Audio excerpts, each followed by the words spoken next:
Now we're going to shift into the uniform complaint policy. So the first slides talked about all the protected characteristics, right, of individuals that they have for non-discrimination. Well, the complaint policy has to do with if something is occurring that is a violation of that policy, how can somebody go about making the district aware? And so that's the uniform complaint policy. And so the policy is in our board policy, and it provides an avenue for which individuals to file a complaint, and it can be filed by a teacher, a student, a parent, even a member of the community. And the complaint would be about anything that we offer as a district in terms of services, federal programs, state programs, migrant education, special education, any number of programs. Really, the entire gamut of the district services are subject to the uniform complaint policy and the non-discrimination policy. The complaint would basically state that a person's receiving a certain type of treatment or missed service based upon the fact that they are a member of one or more of the subgroups that we mentioned in the non-discrimination policy. And it also includes some other areas that have been added more recently. If somebody feels like they have been bullied, if somebody feels like they have been charged, and let's say somebody, a student, is being charged for services that should be provided without cost. So students are not required to pay fees for their educational program. Any complaint that requires, or any complaint about the local control and accountability plan, that's a newer thing. And you'll hear more about the LCAP throughout the week. But if the district's not following that LCAP as it's stated, that can be the basis of a complaint. Any complaint regarding retaliation because an individual has filed a complaint, and any other complaint that's specified in district policy.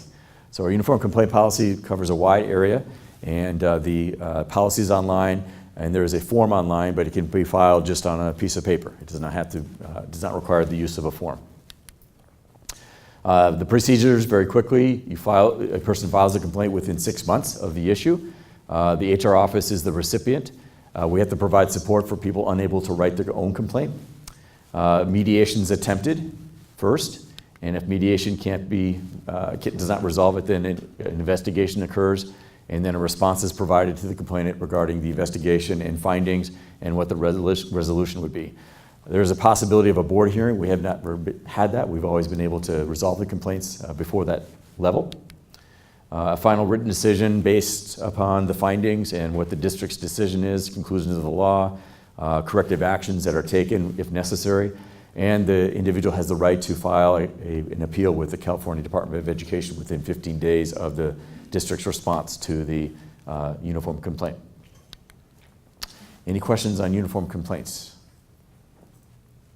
Okay. So there's a subsection of uniform complaints that has to do with the Williams issue. Now, have people heard of Williams before? Okay. So this was a case that occurred that resulted in policy requiring districts to ensure their compliance with really 3 areas.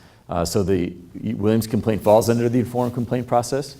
So the complaint officer is still the HR office, myself. And the response time, though, is 30 days, not 60 days. And the following areas are subject to Williams complaints.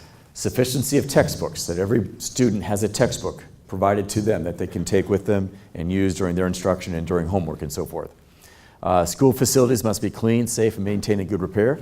You're sitting in a facility that is evidence of that, and our school sites across the district are subject to Williams inspections every year, and we have an excellent maintenance department that keeps us compliant with the Williams requirements.